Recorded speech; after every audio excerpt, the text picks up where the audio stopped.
Justin, asa mang remote sa TV dire? Rapaw.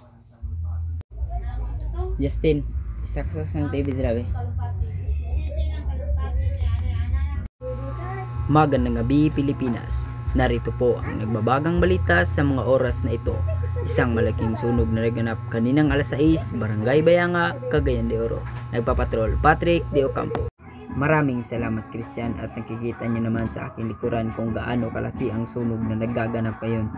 At iniimbestigahan pa ng mga otoridad kung ano talaga ang pinagmulan ng sunog. At may mga insidente tayong tatanungin po. Kuya, saan ka ba galing nung hindi pa nagsisimula yung sunog?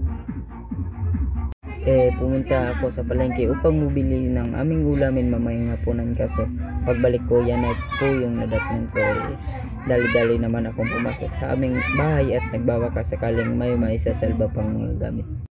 At yan lang po ang mabalitang hatid namin sa inyo. Patrick de Ocampo, News 5. Maraming salamat Patrick, at ito ang mga nagbabagang balita sa mga oras na ito. Christian Sikinya, News 5.